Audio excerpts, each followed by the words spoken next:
안녕하세요. 지난 시간에 이어서 오늘은 신청전 수업 진행하도록 하겠습니다. 자, 고전 소설이기 때문에 내용의 흐름을 정확하게 파악하고 인물의 심리나 성격, 그리고 내용 전개상에서 나타나는 특징이나 소재상의 의미, 표현상의 특징들을 꼼꼼하게 잘 살펴보는 형태로 수업을 진행을 해보도록 합시다. 자, 읽어볼게요. 자, 울며 하식하고 뭐 했다는 얘기죠? 인사를 했다는 뜻입니다. 사당 문 닫은 뒤에 아버지 앞에 나와 두 손을 부여잡고 기절하니 뭐 때문이죠? 이제 아버지를 두고 죽음을 맞이해야 하는 상황이기 때문입니다. 자, 신봉사가 깜짝 놀라 아가 이게 웬일이냐 정신 차려 말아라 신청이 여쭙기를 제가 못난 딸 자식으로 아버지를 속였어요. 공양미 성백석을 누가 저에게 주겠어요? 라고 사실을 아버지에게 뭐 하고 있는 부분이죠? 고백하고 있는 부분이죠. 남경 뱃사람들에게 인당수 제물로 몸을 팔아 오늘이 떠나는 날이니 저를 마지막 보셔요 라고 자신이 이제 죽게 될 거다라는 걸 아버지에게 이야기했습니다. 그럼 그때 누구의 심정, 신봉사의 심정이 어떨지가 중요한 포인트가 되겠습니다. 그렇죠? 자, 그래서 신봉사의 말을 한번 구체적으로 읽어볼 텐데, 자, 신봉사가 이 말을 듣고 참말이냐, 참말이냐, 애고 이게 웬 말이냐, 못가리라 라고. 자, 이 소설은 무슨 소설이라고 이야기했습니까? 판소리계 소설이다라고 이야기했죠. 그렇죠? 그래서 원래 판소리에서 전해진 것으로, 원래 판소리에서는 창과 안일이가 있었는데 창 부분은 무슨 채로? 운문체로, 안일이는 무슨 채로? 산문체로 전개된다고 했습니다. 자, 운문체라는 건 운율이 있는 거잖아요. 당연히 어떤 표현들이 두드러질 수밖에 없겠죠. 반복적 표현들이 두드러질 수밖에 없고, 참말이냐 애고 이게 웬 말이냐 못가리라라는 이 부분이 반복적 표현이 나타나는 부분으로 당연히 뭐를 형성할 테고요, 운율을 형성할 테고요. 그와 함께 누가 받은 충격을, 신봉사가 받은 충격을, 그러니까 신봉사의 심리를 뭐 해주는 효과도 있다, 강조해주는 효과도 있다라고 이해할 수 있을 것 같습니다. 그렇죠? 자, 네가 날더러 묻지도 않고 네 마음대로 한단 말이냐? 네가 살고 내가 눈을 뜨면 그는 마땅히 할 일이나 자식 죽여 눈을 뜬들 그게 차마 할 일이냐라고. 자, 이 부분에서 네가 살고 내가 눈을 뜨면 그는 마땅히 할 일이나 자식 죽여 눈을 뜬들 그게 차마 할 일이냐라고 표현한 부분에서 무슨 표현법이 사용됐다고 나와 있나요? 백국법이 사용되었다라고 나와 있고, 그쵸? 앞부분과 뒷부분이 뭐를 이루고 있다? 짝을 이루고 있다라고 생각할 수 있고, 마지막에는 어떤 표현법을 사용하고 있네요? 서리법을 사용하고 있네요. 그쵸? 그래서 자식을 희생해서 자신이 눈을 뜨는 것은 뭐하다? 무의미하다, 또는 뭐에 맞지 않다? 이치에 맞지 않다라는 의미를 강조하고 있는 부분입니다. 그죠? 자, 너의 어머니 늦게야 너를 낳고 초일에 안에 죽은 뒤 눈 어두운 늙은 것이 누구를 가리키는 거예요? 자기 자신, 공사인 자기 자신을 가리키는 거죠. 품 안에 너를 안고 이 집 저 집 다니면서 부참만 해가면서 동량젓 얻어먹여 이만치 자랐는데 라고. 자, 신봉사는 아무래도 앞이 안 보이다 보니까 아이를 기를 만한 능력은 많이 부족한 인물입니다. 그렇죠? 하지만 그럼에도 불구하고 심청이를 잘 키우기 위해서 노력했다는 점에서 뭐에 대한 사랑은, 자식에 대한 사랑은 큰 인물이다 이렇게 느껴질 수 있고, 그리고 여기서 뭐가 느껴진다라고도 이야기할 수 있겠네요. 부성애가 느껴지는 부분이다라고 이야기할 수 있겠습니다. 그렇죠? 계속 보겠습니다. 아무리 눈 어두우나 너를 눈으로 알고 너의 어머니 죽은 뒤에 걱정 없이 살았더니 이 말이 무슨 말이냐라고. 내가 이제 너를 의지하면서, 너를 눈으로 알았다라는 건 너를 의지하면서 살아왔는데 이제 와서 나를 위해 공양미 삼백석을 얻고 네가 죽겠다고 하니 이게 무슨 말이냐라고 안타까워하고 충격받는 심리를 제시하고 있는 부분입니다. 마라 반복적 표현 사용하죠. 못하리라, 아내 죽고 자식 잃고 내 살아서 무엇하리. 어떤 표현이 강조되는 겁니까? 서리적 표현을 사용해서 그럴 수 없다라는 신봉사의 거절의 의미를 강조해주고 있는 부분이죠. 그렇죠? 자, 눈을 팔아서 너를 살터에 너를 팔아서 눈을 뜬들 무엇을 보려고 눈을 뜨겠느냐라고 내가 너를 보고 싶어서 눈을 뜨고자 하는데 너를 볼 수 없게 된다면 무슨 의미가 있겠니? 라고 이야기합니다. 자, 어떤 놈의 팔자길래 사궁지수 된단 말이냐 라고 해서 사궁지수라는 말의 의미가 여기 옆에 나와 있죠. 네가 아주 딱한 사람의 부류들 중에 가장 첫 번째 오는 처지로 사궁, 궁한 사람들이란 뜻으로 늙은 호랍이, 늙은 과부, 부모 없는 아이, 자식 없는 늙은이 등을 가리키는데 지금 여기서 자기가 늙은 호랍이의 입장에 처하게 됨에 대해서 뭐 하고 있는 부분이죠? 한탄하고 있는 부분입니다. 탄식하고 있는 부분이 되는 거죠.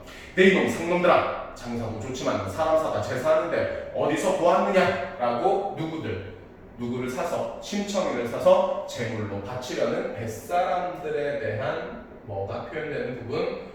분노와 적대감이 표현되는 부분이라는 점, 인물의 심리 분명하게 찾아 읽을 수 있어야 됩니다. 그렇죠? 자, 하느님의 어지심과 귀신의 밝은 마음에 앙화, 뭐가 없겠느냐? 재앙이 없겠느냐? 너희들의 반드시 하늘이 벌줄 것이다. 이런 뜻입니다.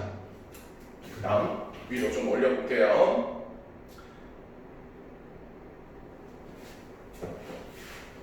눈먼 놈의 무남동녀 철도 모르는 어린아이 아무르게 유인하여 값 주고 산단 말이냐. 돈도 싫고 쌀도 싫다. 내 영상놈들아, 옛 글을 모르느냐라고 옛 글을 뭐함으로써 인용함으로써 옛 글을 인용함으로써 자신의 생각을 뒷받침하는 이런 표현 방식은 고전에서 아주 많이 사용되는 방식이니까 저 부분 표현상의 특징 꼭 기억을 하셔야 됩니다. 자, 7년 대한 가물적에 7년 대한이라는 건 7년 동안이나 가뭄이 들었다는 뜻으로 아주 궁핍하고 괴로운 상황이라는 뜻이죠. 사람으로 빌라 하니, 사람을 제물로 바치라 하니 한 임금의 어지신 말씀. 내가 지금 비는 바는 사람을 위함인데 사람 죽여서 빌지 않으면 내 몸으로 대신하리라. 몸소 희생되어 몸을 깨끗이 하여 상민 뜰에 빌었더니 수천리 너른 땅에 큰 비가 내렸느니라 라고. 자, 누구의 말을, 누구에게 있었던 일을?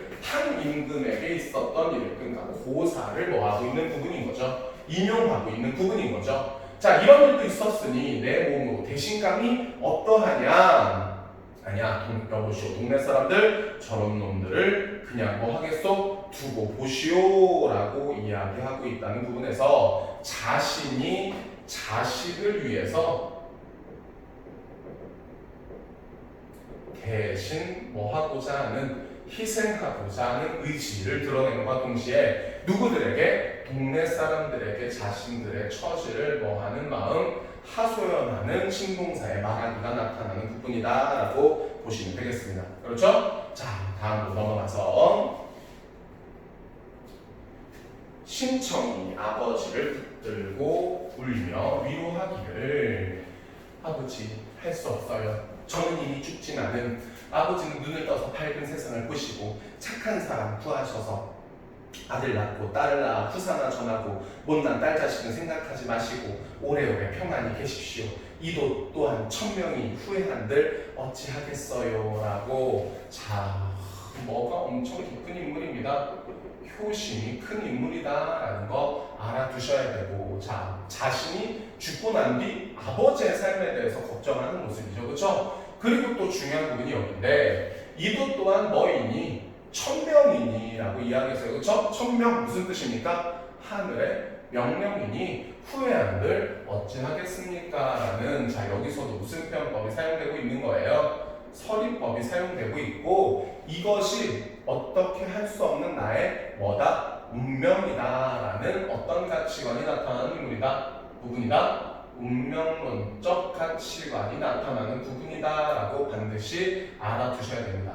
우리 고전소설 속의 인물들은 운명론적인 가치관을 가지고 있는 인물들이 많아요. 왜냐하면 그때 당시에는 자기가 태어나면서부터 신분이 결정되고 그에 따라 순응하면서 살아야만 했고요. 그리고 과학 문명이 발전하지 않았었기 때문에 자연에 뭐 하면서 자연재해나 이런 것들에 어떻게 대처할 방법이 없었습니다. 그래서 뭐 할 수밖에 없었던 거죠? 수용할 수밖에 없었던 거죠. 그래서 어떤 가치관을 가진 인물들이 운명론적 가치관을 가진 인물들이 많이 등장을 하니까 이런 가치관이 나타나는 부분들은 꼼꼼하게 살펴보도록 해야 합니다. 자, 계속 보겠습니다.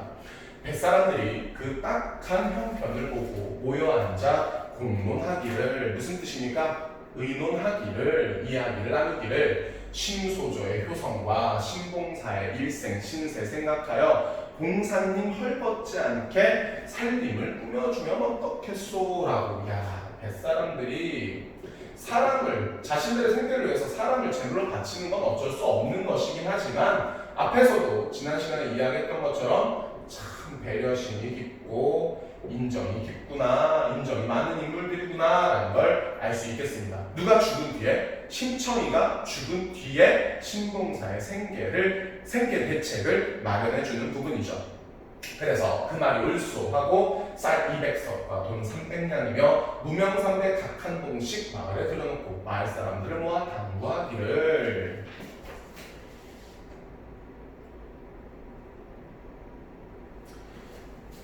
자, 당부하기를 쌀 200석과 돈 300냥을 착실한 사람 주어 실수 없이 온전하게 늘려 신봉사에게 바칩시다. 300석 가운데 20석은 올해 양식으로 제하고 나머지는 해마다 빚을 주어 이자를 받으면 양식이 넉넉할 테고 무명상대로는 사척의복 장만해드리기로 하고, 이런 내용을 방청에 공문으로 보내시고 마을에도 알립시다라고. 야, 어떻게 어쩔 수 없이 제물로 쓰고는 있지만 신봉사의 생계 대책을 아주 구체적으로 마련해주는 그 뱃사람들의 모습이 나타나는 부분이다라고 보면 되겠습니다. 자, 거기 35페이지, 앞서 35페이지에 보면 그 신청전의 배경 사상에 대한 설명 나오죠. 자, 그 부분 보고 다음 페이지로 넘어가도록 하겠습니다. 알겠죠? 자, 먼저 민간신앙이 나와 있어요. 민간신앙. 민간신앙 뭐 의미합니까? 앞에서도 이야기했죠. 이 소설은 무슨 소설인데? 판소리계 소설인데 어떤 변천 과정을 거친다? 그런 서와 판소리 사설 그리고 판소리계 소설의 이 변천 과정을 거치는데, 그 과정을 거치면서 그때 당시 사람들의 사상이 반영되어 나타날 수밖에 없고, 뭐를 바쳐서 인간을 제물로 바쳐서 화를 피할 수 있다라는 인간신앙, 인신공희설화와 연결되는 부분이다라고 이야기했었습니다. 그렇죠? 자, 두 번째는 유교 사상입니다. 유교 사상. 자, 유교에서 중요하게 여기는 것들이 뭐 충, 효 이런 것들이 있는데 특히 여기서 뭐가 강조되죠? 효가 강조되는 부분이죠. 자, 그리고 세 번째는 불교 사상이 나타나는데, 여기서 우리 본문에는 구체적으로 나타나지 않긴 하지만 누구의 공력을 통해서, 부처님의 도력을 통해서 신봉사가 눈을 뜰 수 있다 이렇게 얘기하는 부분은 불교 사상이 나타나는 부분이라고 얘기할 수 있고, 마지막에 도교 사상이라고 나와 있는데 이 도교 사상이라는 거는 누가 있고요. 이 뒤에 보면 이제 누가 신청이가 인당수에 빠지면 어디로 갑니까? 용궁으로 가죠. 이 용궁으로 가고 그리고 옥황상제도 등장하고 용왕도 등장하고 하거든요. 자, 이런 것들은 뭐에서 나타나는 것이다? 도교적 신선사상의 그 세계관에서 나타난 특징이다라는 것을 이해하시면 되겠습니다. 이해됐습니까? 자, 그러면 자습서 36페이지로 넘어가서 계속 읽어보도록 합시다. 자, 자습서 36페이지. 자, 구별을 다 짚고 나서, 자, 이제 일을 어느 정도 다 정리하고 나서 이런 뜻입니다. 신소절을 가자 할 때, 이제 떠나자, 무릉촌 장승상댁 부인이라는 인물이 등장합니다. 자, 무릉촌 장승상댁 부인이라는 새로운 인물이 등장했는데, 자, 그제야 이 말을 듣고 누가? 심청이가 뭐하게 되었다? 공양미 300석에 팔려 제물로 바쳐지게 되었다라는 말을 듣고 급히 뭐를 보내요? 시비를 보내요. 시비라는 건 계집종이라는 뜻입니다. 우리가 앞으로 고전 소설을 읽을 때 아주 자주 나오는 용어니까 꼭 기억하셔야 됩니다. 자, 계집종을 보내요. 신소절을 부르기에 소저가 시비를 따라다니 승상 부인이 문 밖에 내다가 소저의 손을 잡고 울며 말했다. 내 이 무상한 사람아, 나는 너를 자식으로 알았는데 라는 구절에서 장승상댁 부인이 신소절을 매우 신청이를 매우 아꼈구나 라는 걸 알 수 있네요. 그런데 너는 나를 어미같이 알지를 않는구나. 어떻게 이런 중요한 일을 결정하면서 나에게 아무 말도 하지 않을 수 있니? 우리 준석쌤 등장했네요. 섭섭하고요. 서운한 감정이 뭐를 통해서? 대사를 통해서 어떻게 제시되는 거죠? 간접적으로 제시된다 라고 생각할 수 있어야겠습니다. 그죠? 계속 읽어보겠습니다.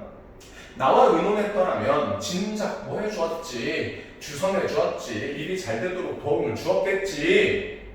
쌀 300석을 이제라도 다시 내어줄 것이니 뱃사람들을 도로주고 당치하는 날 인당수 제물로 바쳐지겠다는 말 하지 말아라. 이렇게 이야기를 하고 있는 부분입니다. 그렇죠? 내가 너에게 대신해서 뭐를 주겠다, 널 대신해서 공양이 300석 갚아줄 테니까 죽겠다는 소리 하지 마라 라고 누구를 아끼는 마음이, 심청을 아끼는 마음이 아주 큰 인물이 무릉촌 장승상댁 부인이구나 라는 걸 알 수 있고요. 자, 이때 더 중요한 건 심청이의 대답입니다. 심청이의 대답. 심청이가 뭐라고 대답을 하냐면, 자, 하시니 심소저가 여쭙다. 당초에 말씀 못 드린 것을 이제야 후회하는 무엇하겠습니까? 우리 고전에서는 이 서리법이 엄청 많이 사용됩니다. 그렇죠? 후회하는 소용 없습니다. 또한 부모를 위해 공을 들이지 않으면 어찌 남의 명분 없는 재물을 바라며 쌀 300석을 도로 내어주면 뱃사람들의 일이 낭패이니 그도 또한 어렵고 남에게 몸을 허락하여 약속을 정한 뒤에 다시 약속을 어기면 못난 사람들이나 하는 짓이니 그 말씀을 따르지 못하겠습니다 라고, 자, 일단 누구의? 장승상댁 부인의 제안을 뭐 하고 있는데? 거절하고 있는데, 자, 우리 고전소설에서는 이런 내용이 나타날 때 인물의 말하기 방식에 대해서 그리고 구체적 이유가 무엇인지에 대해서 물어보는 경우가 많이 있고요. 거기 A 부분이라고 나와 있죠? 자, 심청의 명분이라고 나와 있습니다. 심청의 명분이라고 나와 있고, 제안을 거절하는데 심청이 내세우는 명분을 분명하게 이해를 해야 되겠습니다. 그렇죠? 자, 먼저 누구를 위한 일이므로, 부모를 위한 일이므로 자신의 정성으로 해야 하지 남의 도움으로 해서는 안 된다라는 거고요. 자, 두 번째로는 이제 뱃사람들이 곧 항해를 떠나야 됩니다. 근데 지금 자기가 이 약속을 어겨버리게 되면 어떻게 되죠? 그 사람들은 자신들의 안전을 보장받을 수 없게 되죠. 그렇죠? 그래서 다른 사람, 상대의 처지를 이해하는 내용이 두 번째 명분이고, 세 번째 명분은 뭐라 그랬어요? 남에게 목을 허락하여 약속을 정한 뒤에 다시 약속을 어기면 못난 사람들이나 하는 짓이니 라는 부분에서, 아, 뭐를 중시하는 인물이구나, 신의를 중시하는 인물이구나 라는 것 또한 알 수 있습니다. 자, 중요합니다. 여기 장승상댁 부인의 제안을 거절하는 심청의 명분. 부모를 위한 일은 자신의 정성으로, 자식의 정성으로 해야 한다. 남의 도움을 통해서 할 수 있는 것이 아니다. 두 번째, 상대방의 처지를 이해해야 하지. 세 번째, 신의는 중요하다라고 생각을 하는 겁니다. 그렇죠? 그래서 이런 부분들을 통해서 누구가, 심청이가 책임감과 명치가 있는 인물이구나라는 걸 알 수 있는 거죠. 그죠? 자, 그 다음 그 말씀을 따르지 못하겠습니다. 하물며 값을 받고 몇 달이 지난 뒤에 차마 어찌 낯을 들어 무슨 말을 하겠습니까? 아무 말도 할 수가 없습니다. 부인의 하늘 같은 은혜와 착하신 말씀은 저승으로 돌아가서 뭐 하겠습니다? 결초 보은하겠습니다. 한자성어 사용되어 있네요. 그렇죠? 반드시 그 은혜를 갚겠습니다 라고 장승상댁 부인의 은혜에 뭐하는 마음, 감사하는 마음도 표현하네요. 그렇죠? 자, 그 다음 하고 눈물이 옷깃을 적시니 어쩔 수 없, 슬픈 건 어쩔 수 없겠죠? 죽음이 두려운 것도 어쩔 수 없는 거고. 자, 부인이 다시 보니 엄숙한지라 할 일 없이, 고전소설에도 이 할 일 없이라는 표현이 자주 나타나는데 할 일 없이 아닙니다. 어쩔 도리 없이, 어쩔 수 없이라고 해석할 수 있어야 된다는 거 꼭 기억하세요. 다시 말리지도 못하고 놓지도 못했다. 심소저가 울며 여쭙기를 부인은 전생에 나의 부모라 어느 날에 다시 모시겠어요. 글 한 수를 지어서 정을 표하오니 보시면 아실 것입니다 라고 이야기했습니다. 부인이 반기어서 종이와 붓을 내주니 붓을 들고 글을 쓸 때 눈물이 비가 되어 점점이 떨어지니 송이 꽃이 되어 그림족자였다라고. 자, 눈물이 비가 되어라는 것은 좀 과장되게 표현한 것이고, 그게 꽃이 되어서 그림족자가 되었다라는 것은 심청이 지은 글을 어떻게 표현했다? 미화해서 표현했다라고도 생각할 수 있어야 되겠습니다. 그죠? 자, 그리고 글을 인용해서, 자, 심청이가 쓴 글을 제시를 합니다. 심청이가 쓴 글을 제시를 하는데, 한자는 굳이 이해할 이유, 필요는 없습니다. 그렇죠? 한자는 이해할 필요 없고, 그 밑에 뭐를 잘 보셔야 되겠죠? 현대어 해석을, 한글 해석을 잘 보셔야 되는데, 사람의 죽고 사는 게 한 꿈속이니 라고 뭐라고 표현하고 있습니까? 사람의 삶이란 뭐와 같다? 꿈과 같은 것이다. 이거 뭐라고 하죠? 인생은 뭐 하는 거다? 무상한 거다 라고 표현합니다. 그래서 이런 거 비슷한 말로 뭐가 있죠? 인생은 봄날의 하룻밤 꿈과 같다라고 뭐라고 표현하기도 합니다. 일장 춘몽과도 같다라는 것으로 인간의 삶이 허무함을, 덧없음을 표현하는 것이죠. 자, 정에 끌려 어찌 굳이 눈물을 흘리냐마는 세상에 가장 액 끓는 곳 있으니 풀 돋는 강남에 사람이 돌아오지 못하는 일이라라고. 자, 이제 다시 뭐 하게 돼? 이제 가게 되면 다시 돌아올 수 없게 되죠. 그렇죠? 그래서 지금 이제 떠나서 죽게 됐을 때 다시 돌아오지 못하게 되는 뭐의 슬픔을, 이별의 슬픔을 강조하는 부분이다. 근데 이 이별은 뭐로 인한 이별이잖아요. 죽음으로 인한 이별이기 때문에 어떤 이별이다? 영원한 이별이다 라고도 이해하실 수 있어야 되겠습니다. 자, 그다음 부인이 여러 번 붙들다가 글 짓는 걸 보시고 너는 과연 이 세상 사람이 아니로다, 이런 게 은근히 복선이라고 하기까지 좀 그렇지만 실제로 좀 얘는 신비로운 인물이죠. 심청이는 용왕님의 보호하심과 그리고 옥황상제의 보호하심을 받는 인물이기 때문에. 자, 그래서 봅시다. 자, 그는 진실로 선녀로다. 분명 인간의 인연이 다하여 상제께서 부르시니 네 어찌 피하겠느냐라고. 네 인간 인연이 다했다. 너의 운명이 이러한 것이지 않겠냐. 이제 뭐로 천상계로 돌아가야 할 것이니 어찌 피하겠니? 라고 서리적 표현 사용해서 네 운명대로 따라가거라 라고 이야기하는 거죠. 그리고 내 또한 이 운에 맞춰 글을 지으리라 하고 글을 써주었고 그 글의 뜻은 이러했습니다. 난데없는 비바람, 어두운 바람에 불어오니 라고. 자, 난데없는 비바람. 이 비바람은 당연히 누구가 겪게 될, 심청이 겪게 된 시련이나 고난을 의미하는 걸 테고, 그치? 그리고 이 어두운 밤이라는 것도 누가 처한, 심청이 처한 어떤 상황, 절망적인 상황을 표현한 거다라고 이야기할 수 있어야 되겠죠, 그렇죠? 아름다운 꽃 날려서 뉘진 눈에 떨어지나라고 했고, 이 꽃은 어떤 표현이라고 봐야 돼요? 비유적 표현으로서 누구를 표현한 거라고 봐야 되겠죠? 심청을 표현한 거다라고 봐야 되겠죠, 그렇죠? 자, 인간의 귀양살이 하늘이 정하셔서 아비와 자식으로 하여금 정을 끊게 하는구나라고. 자, 여기서 중요한 거, 앞에서도 장승상택 부인이 얘기했지만 심청의 이 죽음을 어떤 것으로, 운명적인 것으로 뭐 하고 있다라는 점, 수용하고 있다라는 점을 받아들이셔야 하고, 그럼에도 불구하고 이별의 슬픔과 안타까움은 어쩔 수 없이 느끼고 있는, 표현되고 있는 부분이라고 보시면 될 것 같습니다. 이해하셨습니까? 자, 그 밑에 내용 잘 정리되어 있으니까 꼼꼼하게 살펴보시면 될 것 같고, 잠시 끊었다가 다시 이어서 진행하겠습니다.